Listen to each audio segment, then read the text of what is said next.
Healthcare workers have been making a stand all over the UK and all over the world, outside hospitals, outside clinics, speaking up, speaking against the atrocities that Israel are committing against healthcare workers. And this is something that we echo, and this is something that we will continue to push.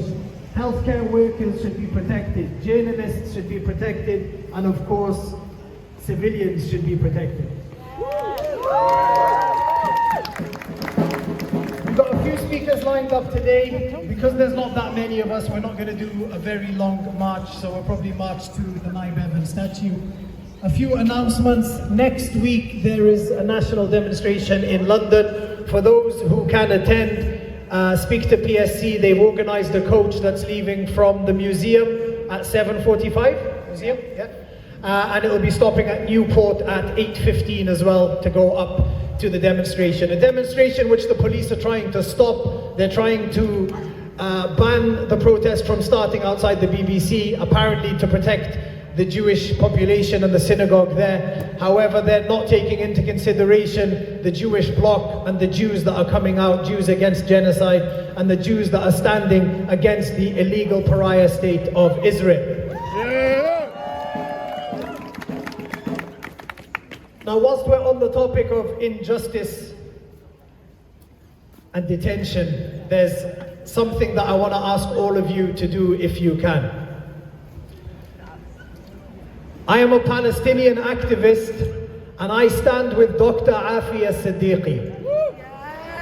Dr. Afiya Siddiqui is a neuroscientist who graduated after 9 years in the United States and returned to her home country of Pakistan in 2003, where she was abducted, one of her children were killed, and she went missing for 5 years. She was put in the Bagram prison, which is notorious for its torture. She was sexually abused, tortured, stopped from speaking to her solicitors, and then she was sent to America after an American soldier shot her. She's been sentenced to 86 years imprisonment, of which she's already served over 20. There's a petition going around that needs to reach 1 million signatures by the 16th, so in 4 days. If this reaches 1 million signatures, there is a very high chance that Joe Biden will have to give her a pardon and have to release her, because if she is still incarcerated by the time Trump comes in, then there's no hope for her being released. She has been stripped of her liberty, she's been stripped of her life. She is a shell of the person that she used to be, all under the false guise of terrorism charges. So if you can, please go on social media and share the campaign for Afiya Siddiqui. Sign the petition. It takes 2 minutes.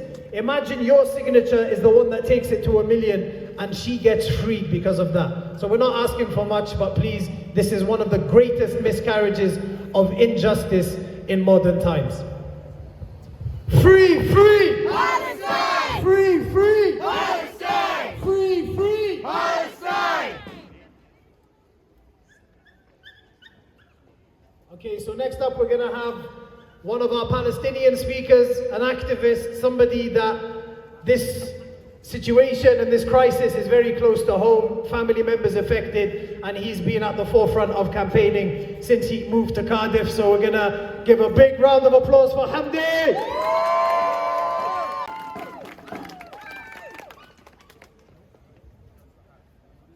Hi everyone. I just want to say I really love the community we have in Cardiff. It's one of the reasons why I don't want to move out. Oh, we love you, Abdi! Thank you. I wrote a relatively long speech for everyone, but it comes from the heart. And I try to make each speech different every time I speak, so this one's going to be more different. I would like to start the speech by going over the recently published article in The Guardian titled, "A Consensus is Emerging. Israel is committing genocide in Gaza." The author Nisreen Malik highlights how Amnesty International, the European Centre for Constitutional Human Rights, Human Rights Watch have concluded that Israel is committing war crimes, crimes against humanity and acts of genocide in Gaza, as well as going over the ICC arrest warrants for Netanyahu. But what does this matter? Hand-wringing and condemnation won't stop what is literally a Holocaust in the ground in Gaza. I'm afraid to say that our leaders in the West are now beyond indifference and complicity. but their actions and words are no longer just empty talk. They're the highest levels of thinly veiled racism, which is basically outright racism towards Arabs, as well as literally just insult and degradation. Western spokespeople telling us that they're going to closely follow Israel's actions, such as investigating the murder of children, like 5-year-old Hind Rajab and 6 of her family members who were killed by an Israeli tank in Gaza City, and telling us that they're going to ask the very state that murdered her and her family to conduct a thorough investigation into the matter, which of course came to nothing, is not incompetence by the West, but let's call it for what it is: pure evil. Keir Starmer and his Labour government know this, as they drench up to their necks in the blood of innocent Palestinians who continue to die day in and day out. History will not absolve them, and all of us standing here today will make sure of that. The author continues in the article, quote, "The danger is that Palestinians die twice, once in physical reality and second in a moral one, where the powerful diminish the very standards that shape the world as we know it." And by that she means Western leaders like Biden, Trump and Starmer. By refusing to even accept the designations of genocide and ethnic cleansing, let alone act upon them, Israel's allies, Britain, force an adaptation onto the world, after which it simply becomes accepted that rights are not bestowed by humanity, but by the parties who decide who is human. I previously spoke about why language matters in this genocide. If we can't stop what's happening, we can at least show everyone that we spoke up about the horrors of this genocide instead of letting our leaders get away with painting it as a both sides conflict. Remember, what is happening in Gaza is genocide and ethnic cleansing, not conflict and certainly not a war. The author concludes the article by saying, as the murder continues, what stops it from being a perfect crime is that people remain on the scene, loudly calling it murder, point to the culprits, say the names of the dead, mourn them, hold vigils, and fiercely protect their rights for restitution. When the time comes, Palestinians are owed a huge debt of reparations. A ledger of what they have been subjected to must be kept. The crimes of Israel and their heads of state will be known the world over. Even if they succeed in overtaking every last piece of land in Palestine, we will be here demanding it be given back to their rightful inhabitants for generations, the native Palestinian population, not white European Jews who lay claim to it. I would like to conclude by quoting Native American leader of the Hunkpapa Lakota tribe, Sitting Bull, who was killed by US officers refusing arrest in Standing Rock in what's now the state of South Dakota. Quote, "When I was a boy, the Sioux tribe owned the world. The sun rose and set on their land. They sent 10,000 men to battle. Where are the warriors today? Who slew them? Where are our lands? Who owns them?" Every week as we come out here and protest and demanding freedom and liberation of the Palestinian people, we are ensuring we put the racist, barbaric and genocidal ideology of European settler colonialism and Jewish supremacy taking place in Palestine to an end. Thank you.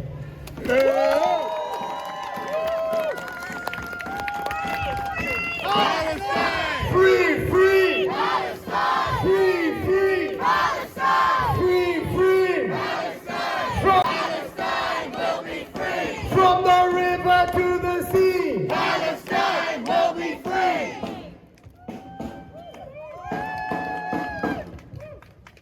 A reminder as well, next Friday there is a very important action taking place in Bristol.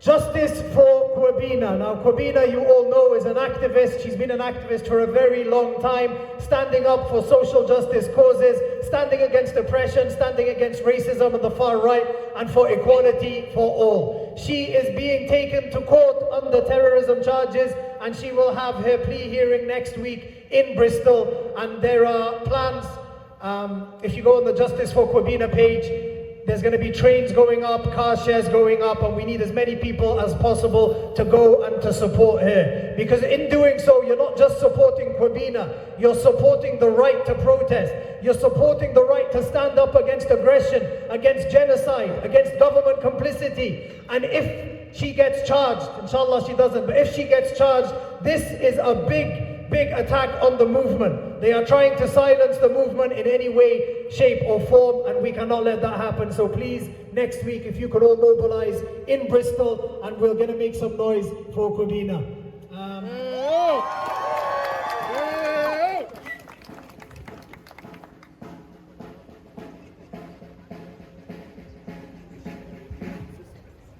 All right, next up we have a speaker who has been very active in the Palestine movement, but many people think that she is from Congo because of her amazing activism for the Congo as well. So make some noise for Amen. Thank you. I'm not from the Congo, but I started solidarity with all oppressed people, and so I will take that as a compliment. I haven't spoken in a while because I'm not gonna lie, it feels like there's not much else I can say. I feel like everything that needs to be said has already been said, is already been saying. Anything that needs to be shown has already been shown, is already being live streamed. And to be really honest with myself and with all of you, and I'm sure you have all had this thought as well, because we are all human at the end of the day. Sometimes I do ask myself, what is the point of coming to these marches when I have, and we all have, inevitable feelings of hopelessness? When we watch the world burn inside our screens and go as normal outside our screens, as many of us have described as living in a split reality and feeling disillusioned from any reality that ignores the genocide, not just in Palestine, but in Sudan and Congo. Solidarity is not an act of heroic valor, it is not glamorous, it is not exceptional, and it is not easy. Choosing hope is not easy when in one day tens of hundreds of people are killed, tortured, and maimed in every way you can and can't think of. And it has been getting worse every single day. This is a thought I have every single day since October. Oh my God, it's getting worse. Tomorrow, oh my God, it's getting worse. Indigenous people around the world have been resisting the colonizers and fighting for their land back for centuries. And there are victories, and these victories, each victory must be recognized for what it is, a reason to keep going no matter how small. Solidarity is a lifelong, a generations-long commitment. A commitment to choose hope every day, even when everything points away from hope. To be optimistic that things will change, that there will be a ceasefire, that the unsustainable fourth state of Israel will collapse in on itself, and Palestinians will be free to govern themselves and to return to their land. Solidarity is a lifelong commitment of asking ourselves, what can we do from this far away? Unoppressed people are never rescued by saviors sweeping in. It is the Palestinians who will, inshallah, seize their destiny. We can't make decisions for them.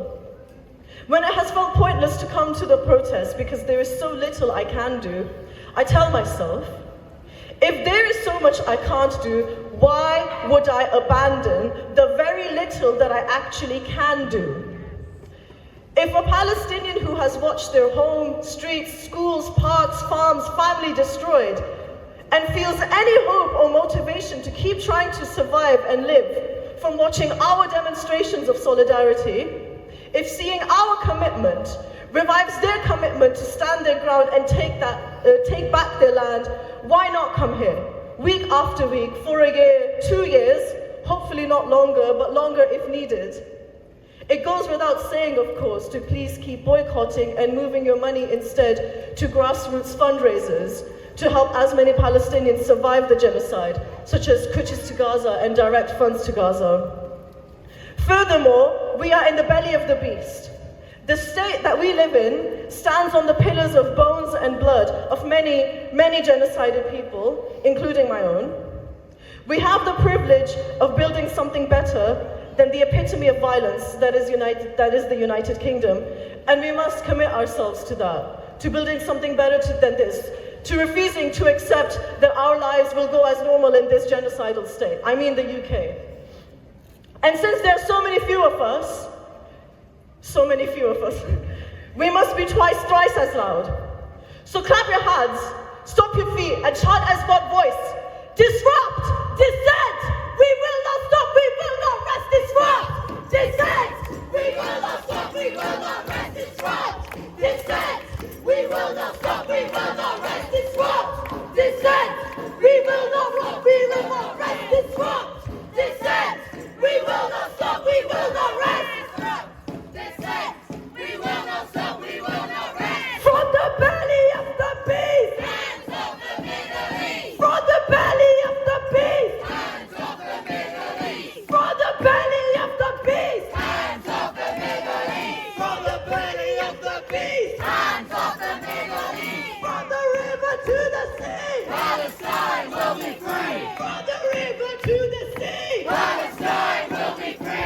the sea to the river. Palestine will live forever. From the sea to the river. Palestine will live forever. Free, free. Palestine. Free, free. Palestine. Free, free. Palestine. Free, free. Palestine. What do we want? Ceasefire. When do we want it? Louder. What do we want? Ceasefire. When do we want it? Ceasefire now. Ceasefire now. Ceasefire now. Ceasefire now. Ceasefire now. Ceasefire now.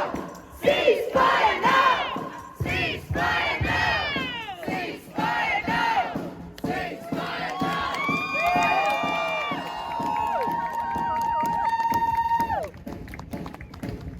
So the Zionist entity is trying its hardest to criminalize those who are speaking out against their actions. There was an article that was released, I think last week, about the collaboration of Cardiff University with the police. Now, for those who don't know, Cardiff University during the time of the encampment were working very closely with South Wales Police, disclosing information about students, passing on information to the police giving them information about activists, and this has resulted in 2 students, activists in Cardiff University, being suspended and being taken out of their education for exercising their right to protest. So without further ado, I'd like to welcome November, who is one of those students. Make some noise! Hello, I'm actually here to read a speech from one of our comrades in Cardiff Students for Palestine, Sidra. So this is what they've said. Brothers and sisters, friends, and all those who believe in justice, thank you for being here today. As we enter a new year, over 75 years since the Nakba, we continue our pursuit of a free Palestine. It is 2025 and the genocide of the Palestinian people continues. It is 2025 and the Israeli occupation continues. Yet, it is 2025 and the resistance continues. For over a year, we have marched, we have protested, we have appealed to our MPs, and yet the injustices remain. But let me be clear, the passage of time will not wear the resistance down. We will not grow silent. Truth will always prevail over falsehood, and justice will always prevail over injustice. To the powers that sustain this genocide, to our government that supports this genocide, to the universities and corporations that fund this genocide, we say to you, loud and clear, we are still here. And we will not stop until Palestine is free. To the media, we demand honest coverage of the Palestinian struggle, who deserve for the world to know the truth. A few days ago, Israeli soldiers abducted Dr. Hussam Abu Safiya. According to reports, Abu Safiya is now in the worst of Israel's torture facilities. Israel is torturing Dr. Abu Safiya, director of Kamal Adwan Hospital, who risked his life to care for children who were being frozen, burnt, starved, and bombed to death. We have not forgotten the countless medics, UNRWA staff, relief workers, and journalists who have been abducted, tortured, and killed by Israel. We remain here protesting because silence is complicity, and we refuse to be complicit in oppression. Palestinians deserve the same rights as every human being on the planet. To those who may doubt whether our voices can make a difference, remember history. Remember that justice has always been won through the persistence of people who refuse to give up. The Palestinian struggle is no different. Every protest, every chant, every act of solidarity brings us one step closer to a free Palestine. It may feel like an uphill battle, but our power lies in our community, and we are strengthened by our numbers. Our work does not end with this protest. Let us continue to amplify Palestinian voices. Let us boycott, divest, and impose sanctions on Israel and those complicit in the occupation. As we step into another year, let us recommit ourselves to this cause. Let us recommit to the belief that justice is not an idea, but a necessity. History has shown us that no matter how powerful the oppressor, the power of the people is greater. Today, we stand on the right side of history, demanding freedom and dignity for Palestine. Until that day, we will not rest. From the river to the sea, Palestine will be free! from the river to the sea, Palestine will be free!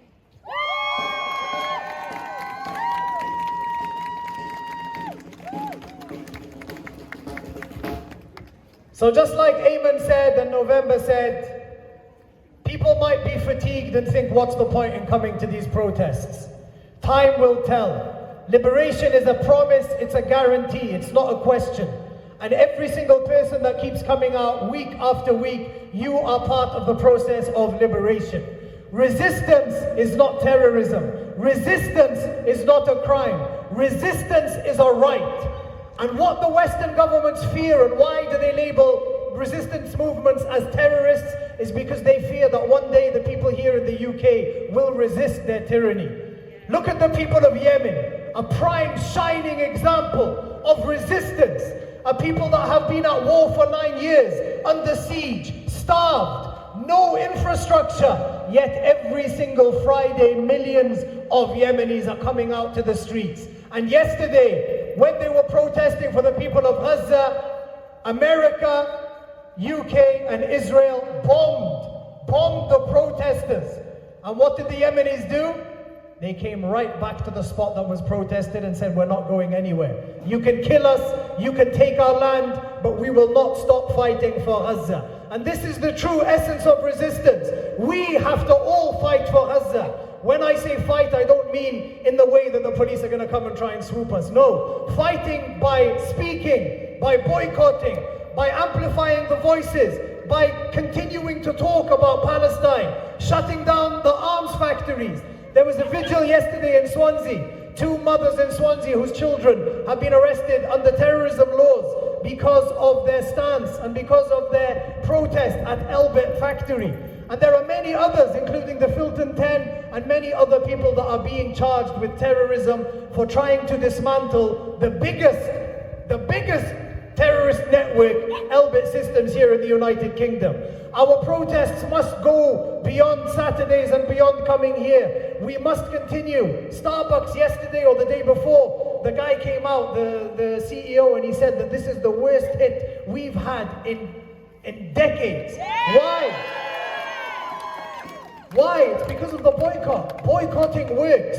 Speaking out works.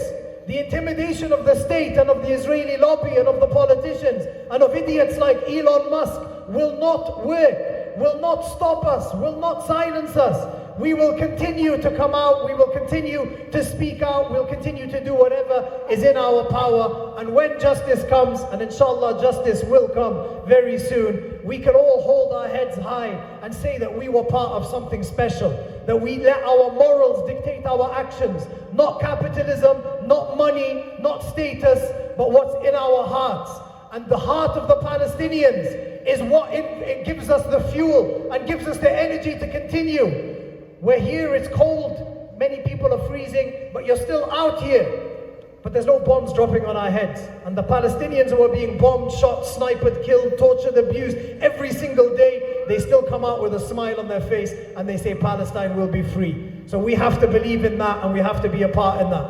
Free, free! Palestine! Free, free! Palestine! Free, free! Palestine! So we've got many people with many talents as part of the movement. And one of them has been reading poems on a regular basis. And we'd like to hear that poem again, so make some noise for Frankie!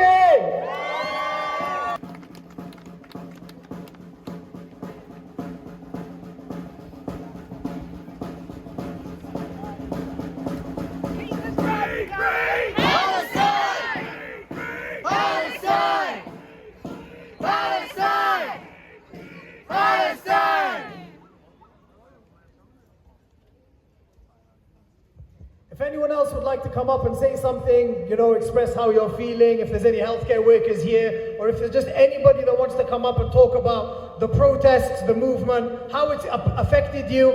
Because remember, every week we've got new people. New people are joining every single week. So maybe your words will inspire others to come and join as well. Okay, thank you. I'm reading this poem again in this climate of increasing surveillance and suppression, because I read it a couple of weeks ago, and a friend of mine came up to me and said, I think you need to be careful about what you're saying, Frankie. So, at first I thought, all right, I'm never going to read anything like that again. I'm not going to say anything like that at all again. What was it I said? Oh dear, oh dear. And now I don't feel that at all. I feel like I'm going to say what I want to say. And that applies to everyone here who's so bravely saying what they want to say, speaking truth to power, standing up in court, standing up against universities, people, and saying the truth of the matter, speaking loud and bravely, bravely, bravely. And I so appreciate it, and I'd like to dedicate this poem to all of those people standing here that we all know who have so bravely taken on the stance of truth, speaking truth to power. And the poem is called We Stand Before You, and it starts off with standing before the arms factory, then it talks about standing before the Zionist entity. I'm now saying Zionist entity instead of the word that I said before, and then it ends with standing before Palestinian children. So, and it was written after a visit to BAE Systems, just sort of up the road from here, and it starts off with standing before the gates of BAE Systems that we shut down. Right. We stand before you. There were about 50 of us, not many really, but we helped shut your factory down. It was in the middle of nowhere, down a thickly wooded lane at the greyest end of a wet November, and we sang as we walked, holding our Palestinian flags, till we stood before great factory gates and peered in through the bars at the place where bad things crouch and simmer beneath vast hunching roofs. And we fell silent as we beheld that place, where bombs are made and sent away to crash through distant skies. Then I turned to the person. Then I turned to the person next to me, holding her Palestinian flag. I must tell you, I must speak, I said, of how long ago I saw real stars above Jerusalem, how big and bright they were. For the stars that shine over Palestine are the most beautiful in the world, the gentle truth of stars. And we stood together holding our Palestinian flags, staring at this death cradle place where bombs are made to shine instead of stars. Now we stand before you, Zionist entity, you abusive edifice of shame. And we are tiny, inconsequential, like a small stone in your shoe. We cannot kill you, Zionist entity, but what's killing you is you. Your cruelty has twisted your ankles, your greed has crumbled your knees, your eyes are clogged with self-pity, and your violence is bashing your brain, whilst the mad worm of your vile, nonsensical racism is chewing at your miserable heart.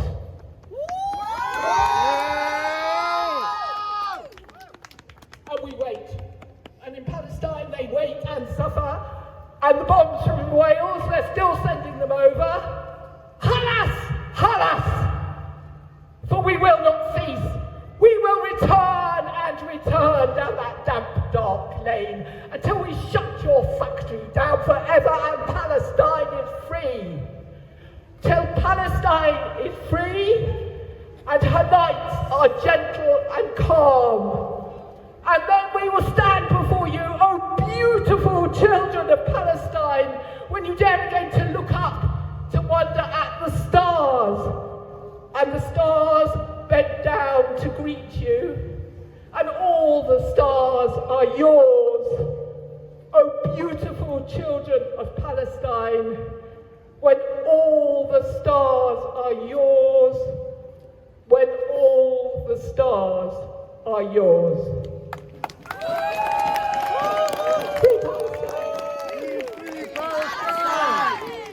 Palestine! Palestine! Occupation no more! 5, 6, 7, 8! Israel is a terrorist state! 1, 2, 3, 4! Occupation no more! 5, 6, 7, 8! Israel is a terrorist state! 5, 6, 7, 8! Israel is a terrorist state! Israel is a terrorist state! Israel is a terrorist state! Israel is a terrorist state!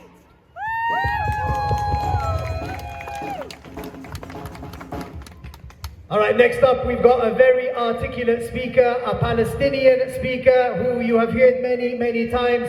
So please make some noise and put your hands together for Sami!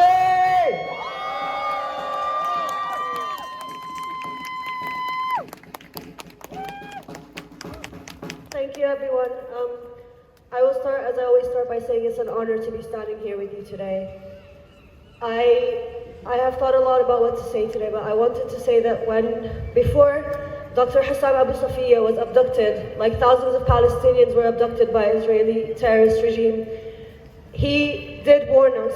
Him and other doctors did warn us. They made countless videos about how their hospital was being burned, their hospital was being shot at, and their hospital was being sieged. Although we stood in the streets and we shouted, our governments did not listen to us and they did not move. That's not on us, that's not our fault. We are doing everything that we can, and I want you all to know that the people of Palestine see that. The people of Palestine see us every week coming out and supporting them multiple times a week. And I don't want anyone here to ever feel or buy into the propaganda that we are not powerful. Every one of you here is powerful. Every one of you here has the power. When we feel like when we feel that we are burnt out or tired, that doesn't mean that we are losing. It just means that we need to look at other tactics that we can help. If we are tired and we can't come to the protest, maybe we can use that time to raise funds. Maybe we can use that time to have conversations with people in Palestine, to further understand what they are requesting and what they are requiring of us to do. To further understand the Palestinian cause and learn more about what's happening in Palestine, what has been happening. We have so much work to do. And that doesn't mean that we can't do it. It just means that we need to allocate the time appropriately. Yes. I froze yesterday in the morning when I woke up and I saw that a child had been killed because he fell into a pot of food, that he was waiting for food and fell into that pot. That is not an accident. That is Israel's doing. That is what Israel wants to happen. That is Israel's causing this by starving people. Palestinians are proud and strong people, and it's why the people of Palestine still continue to fight and still continue to call out for us every day as they are being killed in multiple ways. That does not mean that we are not doing what we should be doing. It just means that we need to do more. It just means that we need to use our power to recharge, come together again and again and again, and do more. After I froze for a bit, I realized that also the uncle of that child had been shot on the same day while he was escaping an Israeli attack on the hospital. That uncle was a journalist called Saad Abu Nabhan, who was also a relative of Abu Khalid Abu Nabhan. These names are familiar because we have been connecting with these people. We have been seeing their lives and how they have been ruined. The world, all of it is linked. When I saw the fires in LA this week, all I could think of was how this is because of this. What's happening in LA, what's happening in Mecca, what's happening in the rest of the world is because of the damage that they're causing by bombing Gaza. It's because of the damage that they're causing by burning villages and burning trees in the West Bank. This is all they're doing. And we are fighting for the people of Palestine, but we are also fighting for all of humanity. we need the rest of the world to wake up, because this is a fight for humanity. This is a fight for all of us. We are paying for it, but it's killing them. So I want us to come together and realize that the more that we do, the more that we can support the people of Palestine and ourselves. If people here are struggling because of houselessness, it's because our taxes are being sent to Israel. It's because our governments are not allocating our money properly to serve the people that are here or to serve the people that are there. It's just being allocated to kill people on and on all over the globe. And I would like to end by saying that hospitals are not a target. Doctors are not a target. Journalists are not a target. Fathers are not a target. Mothers are not a target. Children are not a target. Thank you. Free Palestine.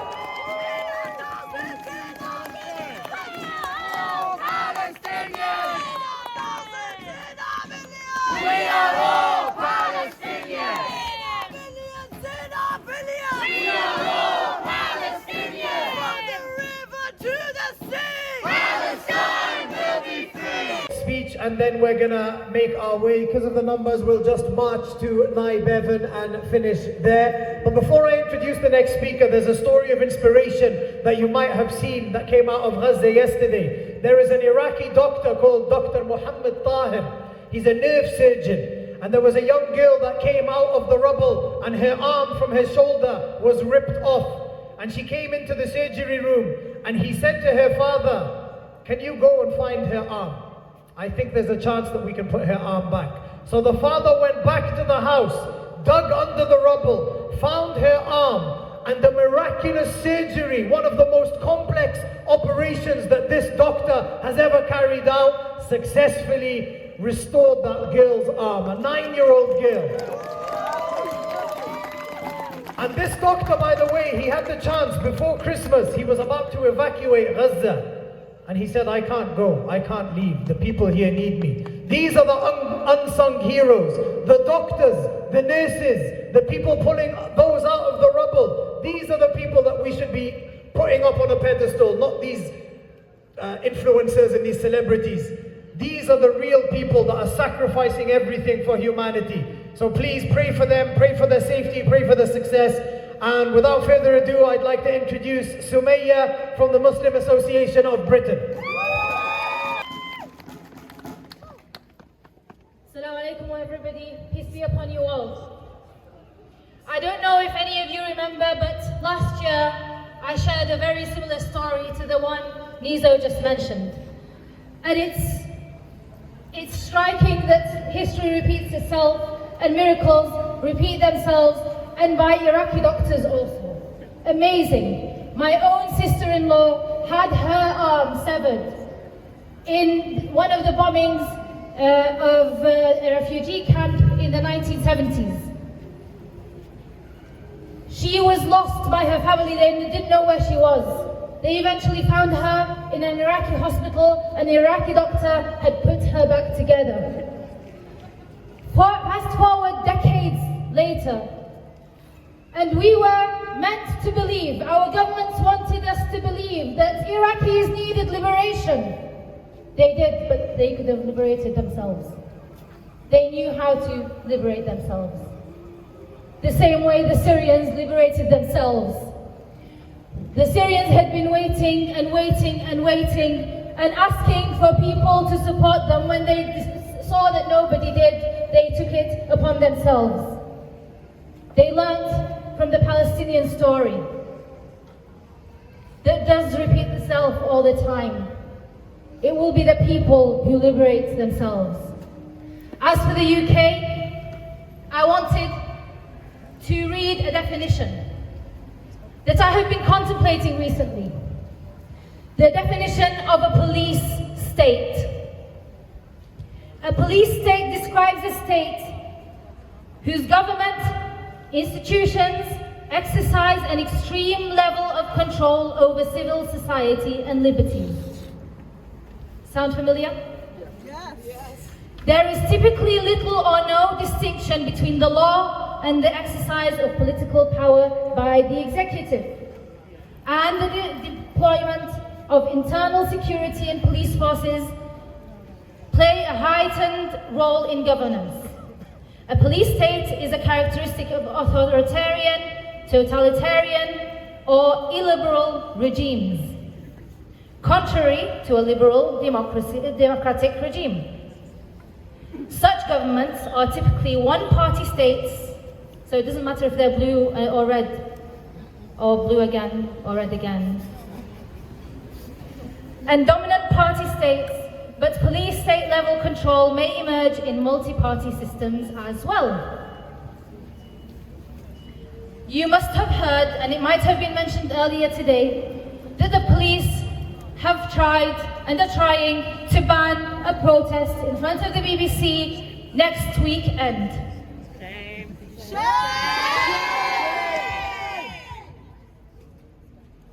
BBC, shame on you. You are killing children too. BBC, shame on you. You are killing children too. BBC, shame on you. You are killing children too. BBC, shame on you. You are killing children too.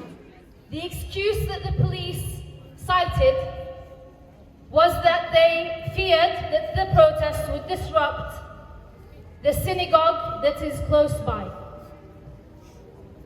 Note that there are no synagogues on the route that has been decided and agreed with the police by the organisers, and this route had been approved several months before, in November. We had received the approval in November. So what is this state? We are living in a police state. We are living in a totalitarian, undemocratic state.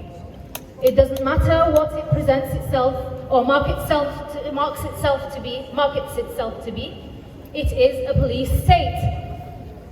What happens to states that descend into this type of regime? They fall. States that descend in this way fall. And so this is a call out of care and out of love and out of wanting the best for the world. Be very, very vigilant and do everything you can to save the country from descending into what it is descending to, and descending very, very quickly. Wherever there's an opportunity to save politics and service of the community here in this country, take it.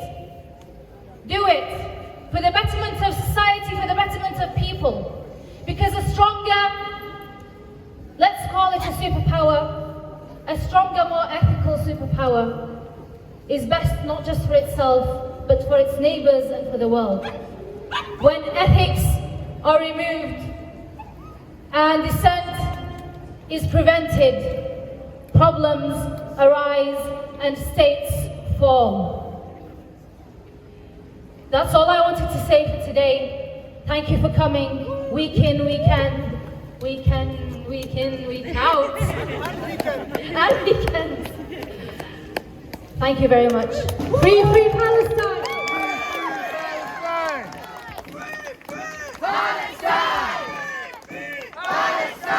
All right, we're going to make our way, so usual flags, banners, signs at the front. Stick together. If there's any idiots, ignore them or call us. From the river to the sea, Palestine!